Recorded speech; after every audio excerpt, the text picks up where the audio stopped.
Nah mungkin dari Mbak Bella sendiri nih bisa share juga gitu. Sebenarnya time management Mbak Bella tuh untuk mengatur semuanya kayak gimana?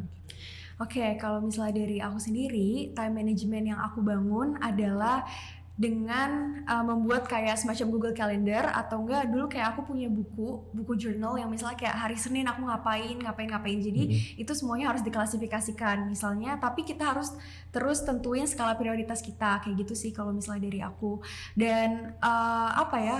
Kalau aku pribadi, aku tuh suka banget jalan-jalan. Jadi walaupun aku hektik, aku pasti akan nyempetin atau ngeluangin waktu aku untuk boost mood aku tuh ya dengan main Refreshing sama gitu. teman-teman atau lain sebagainya. Jadi biar nggak sepaneng walaupun kita aktif di organisasi, perkuliahan dan lain sebagainya, tapi kita harus punya waktu untuk healing kayak gitu sih kalau dari aku.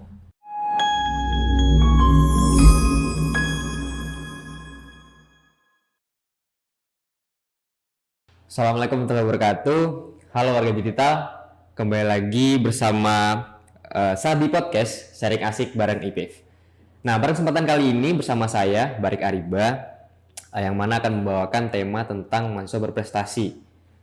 Nah, jadi nanti sedikit banyaknya kita akan membahas tentang bagaimana cara mempersiapkan diri untuk menjadi mahasiswa berprestasi dan juga beberapa tips and trick yang kebetulan juga akan disampaikan oleh narasumber kita yang juga merupakan salah satu mahasiswa berprestasi tahun 2021 yang juga mendapatkan penghargaan sebagai best paper. Langsung saja ini dia Mbak Andina Salsabila.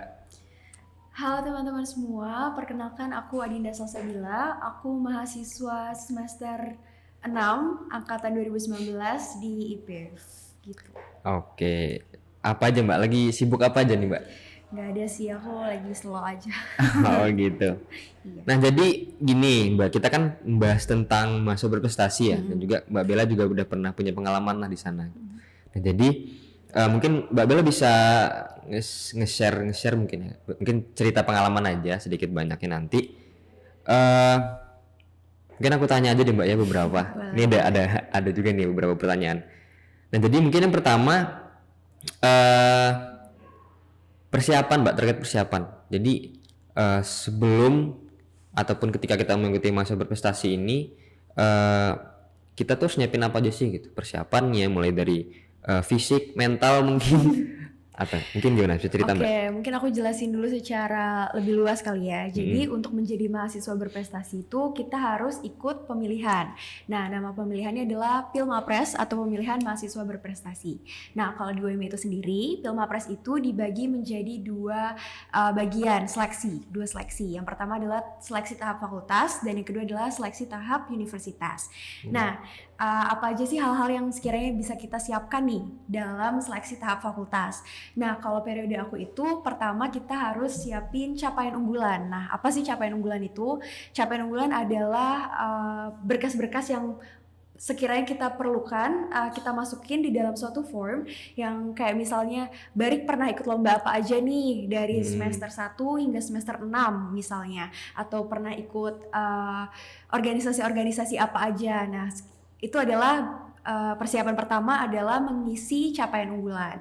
Nah, yang kedua adalah kalau di periode aku tahun 2021 itu kita harus mempersiapkan nilai TOEFL yang suitable untuk apply di Pilmapres itu. Tapi untuk periode 2022 ini kita tidak perlu lagi untuk nge-apply si TOEFL itu, melainkan kita harus wawancara bahasa Inggris kayak gitu. Nah, selain itu, selain capaian unggulan dan juga tes bahasa Inggris, selanjutnya adalah mempersiapkan gagasan kreatif kita. Nah, salah satunya adalah dengan membuat karya tulis ilmiah berupa kayak paper, dan juga nanti kita bisa presentasiin di fakultas. Kalau misalnya kita udah lolos 3 besar di fakultas, kita berhak untuk menjadi finalis Pilmapres ke tingkat universitas. Nah, kalau misalnya udah sampai universitas, baru nih kita akan bersaing sama teman-teman yang ada di 7 fakultas yang ada di UMY itu sendiri. Kira-kira seperti itu sih.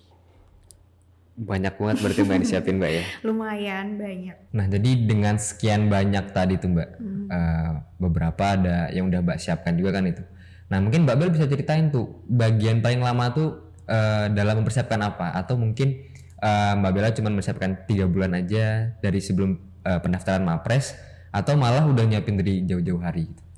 Oke, kalau dari aku pribadi, hal terpaling lama untuk mengikuti Pilmapres ini adalah mempersiapkan gagasan kreatifnya. Kalau aku pribadi, aku harus mempersiapkan selama 3 bulan. Dan itu ternyata masih banyak banget revisi-revisi. Jadi dari tahun ke tahun, template itu akan selalu berubah sesuai dengan kebijakan dari Komapres. Ada guideline-nya berarti Iya, ya. betul. Nah, kebetulan waktu aku itu garap selama 3 bulan itu, aku masih pakai template yang periode 2020. Ternyata itu karena keteledoran aku aja sih, soalnya pas aku lihat ternyata template di 2021 itu berbeda. Jadi aku total ngegarap itu semua hanya 3 hari. Jadi itu aku agak stres banget sih sejujurnya. Selain itu mungkin ada lagi Mbak? Menurut Kayak aku, capaian unggulan kan itu lomba-lomba ya. Nah itu kan nggak semua lomba itu bisa kita kejar tuh mungkin dalam waktu setahun gitu. Nah itu mungkin ada faktor apa ya? Faktor emang kita rajin mungkin orangnya buat daftar Mapres itu mungkin, atau ada yang lain yang bisa kita siapkan selain capaian unggulan tadi? Oke, kalau aku pribadi, aku tuh masih tergolong sangat cepet banget karena waktu aku ngedaftar itu aku masih semester 3. Nah, untuk Barik atau teman-teman yang lain bisa banget mempersiapkan diri di semester ke-6 biar nanti capaian unggulannya tuh jauh lebih banyak kayak gitu. Oke. Jadi waktu aku masih lumayan gak begitu banyak sih capaian unggulan aku sendiri gitu. Jadi emang umur mateng buat kita daftar Pilmapres ini sendiri emang di semester 6 itu Mbak ya? Sebenarnya ada batas usia untuk mendaftarkan Pilmapres. Kalau nggak salah ya, maksimal itu usia 20 atau 21 tahun sudah tidak bisa mengikuti Mapres karena jika lolos ke Mapres universitas itu akan dilombakan ke Mapres nasional, yang mana ketika sudah di Mapres nasional usianya itu tidak boleh lebih dari 20 atau 21 tahun seperti itu. Oke, cukup banyak juga mungkin Mbak ya requirements yang harus dipenuhi juga ya. Betul banget. Nah jadi, lanjut lagi tadi kan berapa lama? Nah ini sekarang berapa sulit Mbak untuk mempersiapkan itu semua? Oke, menurut aku jujur sulit banget ya, karena waktu semester 3 itu aku belum pernah sama sekali bikin paper itu seperti apa, karya tulis itu seperti apa, apalagi ini tarafnya sudah universitas ya. Jadi menurut aku harus banyak banget belajar, aku harus bisa belajar komunikasi sama kakak tingkat aku. Pokoknya jangan pernah capek untuk bertanya, jangan capek untuk terus mencari, karena dari dosen pembimbing aku sendiri juga dia sangat membantu aku banget sih untuk mengerjakan dan menuntaskan ini sampai akhirnya bisa dapat base paper itu sendiri.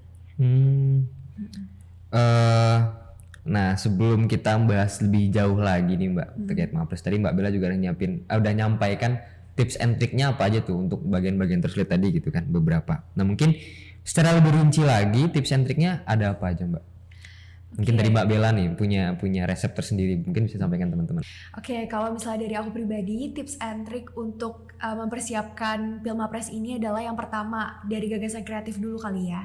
Nah, kalau misalnya teman-teman berkesempatan untuk daftar di semester 6, teman-teman kan pasti udah bisa berkesempatan beberapa kali untuk nulis paper ataupun juga belajar di Metopen. Nah, selain itu juga teman-teman harus terfokuskan. Misalnya memang tujuan utama teman-teman mau mengikuti ini, teman-teman bisa banyak research tentang karya tulis ilmiah yang ada di beberapa website. Selain itu juga ada di beberapa buku, dan juga bisa tanya-tanya sih. Yang paling penting dan yang paling mudah adalah bisa tanya-tanya ke kakak tingkat seperti itu. Dan yang kedua adalah untuk capaian unggulan, tips and triknya adalah teman-teman selama kuliah ini harus benar-benar memaksimalkan seluruh peluang yang ada, seluruh kesempatan-kesempatan yang bisa diraih, karena kan kita kuliah di sini kan pay for this entire things of life ya. Jadi biar itu bisa kembali, ya manfaatkan itu sebaik mungkin. Ikut organisasi lah, atau ikut lomba-lomba, karena di UMY apalagi di IPIF ya, benar-benar menyediakan banyak banget wadah yang bisa kita manfaatin. Kayak gitu sih kalau dari aku pribadi.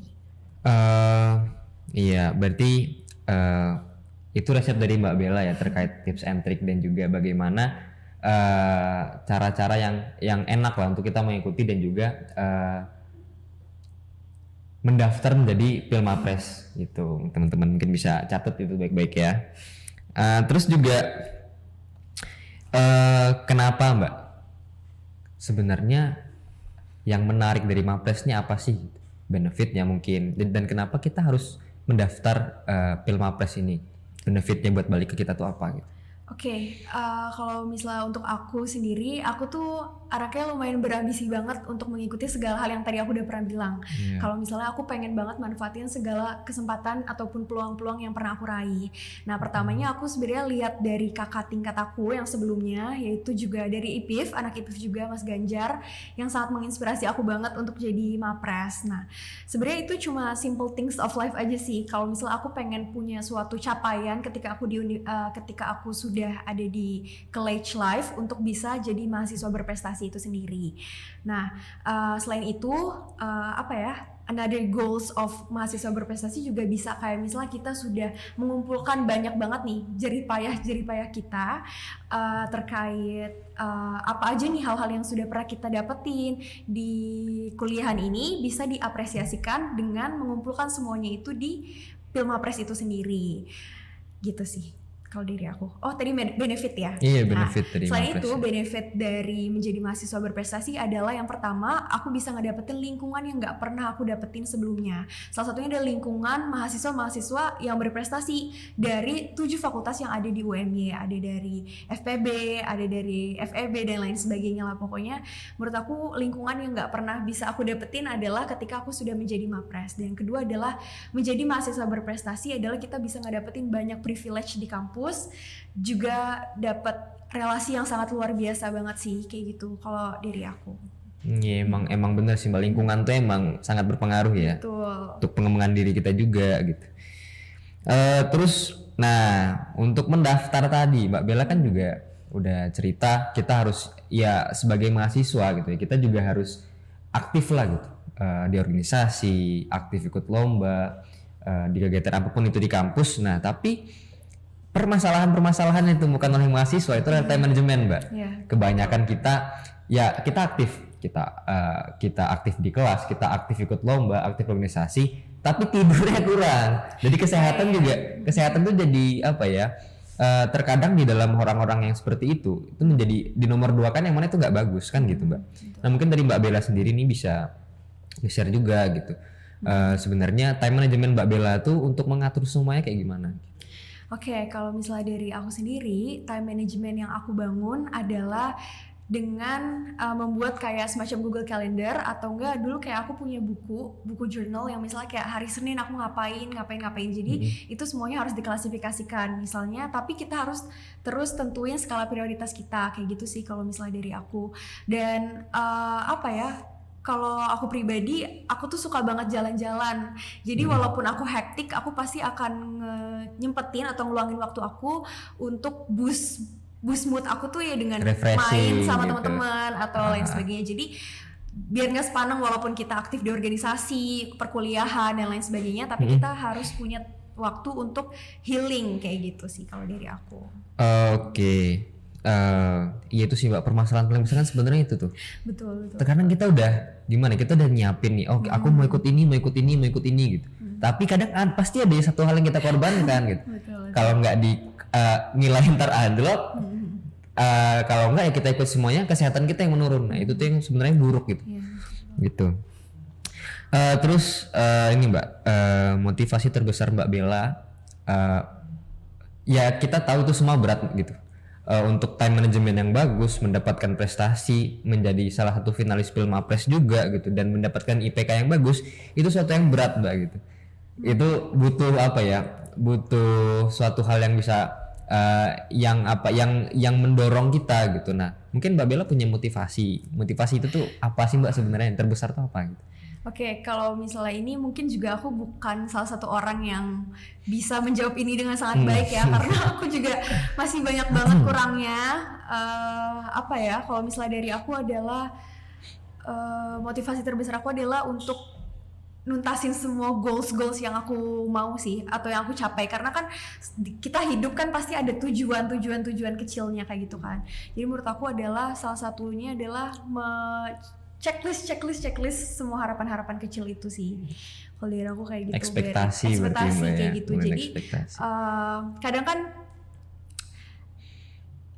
ketika ekspektasi ditaruh di raga lain, kecewa kan sering jadi teman. Jadi untuk tidak seperti itu, makanya kita harus memaksimalkan itu. Tapi kan kita juga nggak bisa terus-terus berharap suatu hal yang tidak pasti. Jadi relakan aja, berjalan sesuai dengan jalannya, karena if we just have to do the best and let Allah do the rest gitu. Gila, keren.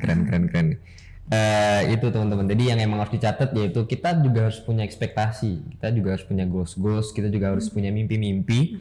Yang mana motivasi terbesar kita tuh ya sebenarnya itu gitu kan Mbak. Ya, kita harus men-checklist itu tuh ya butuh sacrifice, butuh effort sendiri. Nah itu mungkin bisa motivasi terbesar kata Mbak Bella tadi seperti itu. Selanjutnya Mbak, kita ke tantangan juga. Jadi sepanjang masa persiapan itu, sepanjang mungkin dari Mbak Bella mempersiapkan atau mungkin setelah mendaftar, tantangan dan juga hal terberat yang dilewatkan ataupun Mbak Bella hadapi, nah itu apa aja Mbak?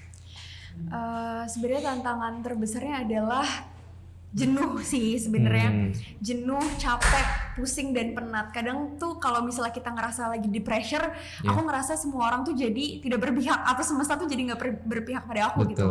Jadi sebenarnya tantangan terbesar adalah ketika aku ngerasa diri aku tuh nggak mampu. Aku tuh sebenarnya ketika mendaftarkan Filmapres ini nggak sedikit rasa aku pengen menyerah gitu loh.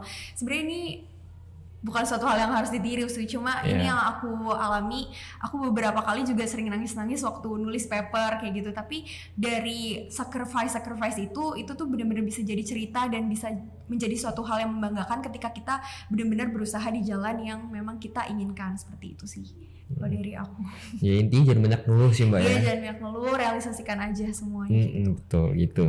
Ya emang agak susah sih, tapi ya memang harus seperti itu guys. Jangan berharap hasilnya apa, tapi lakukan aja yang terbaik kayak gitu. Oke, good, keren. Nah, bicara masih lanjutan tadi, otomatis kita juga harus build up our confidence. Yes, sure. Gimana cara kita menghadapi keinsecurean diri sendiri, gimana cara kita menghadapi anxiety, wah ini orang bisa nggak ya aku kalahin, wah ini orang pasti lebih bagus daripada aku. Nah Mbak Bella buat ngebangun itu butuh waktu kah atau udah langsung jadi atau kayak gimana Mbak? Mungkin perjalanannya bisa diceritain juga tuh. Oke, dari dulu aku tuh sering banget ikut lomba-lomba. Dari waktu SD aku sering banget ikut lomba-lomba. Cuman unfortunately aku nggak pernah menang, tapi aku nggak pernah terus putus asa untuk terus ikut lomba-lomba kayak gitu. Sampai akhirnya aku tuh kadang suka kayak nyerah gitu loh, kayak ya Allah aku tuh malu, aku tuh bisanya apa sih? Kok aku tuh nggak bisa apa-apa kayak gitu. Sampai akhirnya waktu masuk kuliah aku berhenti untuk untuk tidak menjadi insecure dan untuk mencintai diri aku sendiri apa adanya. Karena aku sadar setiap orang tuh pasti udah punya porsinya masing-masing kayak gitu sih Barik. Jadi ya udah terima diri aja sendiri, nggak usah dengerin hal-hal buruk yang dikatain sama orang lain kayak gitu sih. Jadi fokus sama diri sendiri aja. Oh ya bentar, kita juga harus be the best versions of yourself. Karena kalau misalnya aku aja bisa, kamu pasti bisa. Nah itu tuh yang penting tuh Mbak. Maksudnya kita nggak perlu punya referensi sendiri, kita nggak perlu punya capaian-capaian. Ya role model penting, tapi kita nggak perlu wah orang itu buat menjadi seperti dia, aku harus menyerupai dia gitu. Nggak penting seperti itu Mbak ya. Ya kita ya diri kita sendiri gitu. Kita yang menentukan jalan kita yang menentukan bagaimana pilihan-pilihan yang akan kita pilih untuk depannya gitu. Itu bagus sih Mbak Bella main-mainnya. Selanjutnya buat ini Mbak, kita kan juga kuliah di IPIF ya gitu, International Program of Islamic Economic and Finance gitu. Jadi yang mana kita juga sama-sama tahu gitu, IPIF ini mendukung semua kegiatan kita gitu, baik itu di kampus ataupun juga di luar gitu. Mungkin Mbak Bella juga tahu lah gitu kegiatan-kegiatannya seperti apa yang didukung oleh IPIF gitu.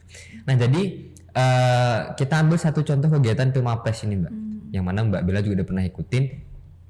Nah itu IPIF itu mensupport bagaimana Mbak? Mungkin memfasilitasi atau mungkin mendukung secara apa gitu? Mungkin bisa Mbak Bella mungkin pernah gitu. Oke.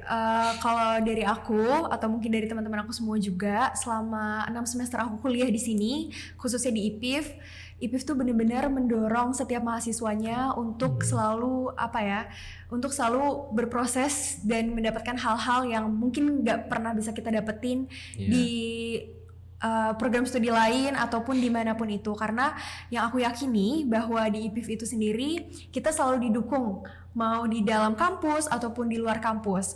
Nah waktu aku pilih Mapres juga aku nggak pernah kekurangan support ataupun nggak pernah kekurangan segala hal dalam bidang akademik yang diberikan IPIF. Jadi menurut aku IPIF benar-benar selalu memberikan yang terbaik untuk setiap mahasiswanya. Seperti itu. Iya, ya emang gitu sih. Jadi emang ya kita sebagai mahasiswa juga didukung penuh Mbak berarti ya. Betul. Baik itu mungkin dukungan, baik itu mungkin kebutuhan kita secara administrasi mungkin gitu. Itu emang bener banget. Jadi IPIF tuh kan selalu ngewadahin mahasiswanya ya untuk selalu berprestasi atau ngikutin apapun. Nah sebenarnya itu balik lagi ke kita sih, Barik. Banyak kan mahasiswa yang kayak acuh tak acuh ketika diberikan itu. Jadi ketika kalau menurut aku kita jangan don't take it for granted. Jadi kayak kalau misalnya kita dapetin itu ya kita harus manfaatin itu sebaik mungkin kayak gitu sih. Iya. Nggak cuman di sini teman-teman, di semua kesempatan mungkin ya Mbak ya. Semua kesempatan yang ada, Betul. ya kita harus ambil itu gitu. Jangan disia-siakan kesempatan yang udah ada depan kita, malah kita tinggalkan. Sayang banget. Ya udah mungkin apa lagi nih Mbak? Udah cukup banyak ya pembahasan kita Mbak ya. Udah lumayan bahas banyak hal ya, Barik. Iya, jadi ya mungkin gitu teman-teman obrolan kita di podcast kali ini gitu, yang mana kita membahas tentang Mapres, mahasiswa berprestasi. Ya mungkin obrolannya masih kurang sebenarnya Mbak ya, masih banyak banget sebenarnya yang bisa kita obrolin, cuman karena keterbatasan waktu, jadi mungkin teman-teman bisa yang mana udah mau mulai untuk mendaftar atau mempersiapkan diri, nah bisa nih kita teman-teman catat beberapa yang poin-poin penting yang udah disampaikan sama Mbak Bella tadi, atau mungkin bisa ngontak Mbak Bella langsung buat tanya-tanya. Boleh. Nah gitu. Oke, mungkin cukup sekian. Don't forget to like, comment, and subscribe. Wassalamualaikum warahmatullahi wabarakatuh. See you guys.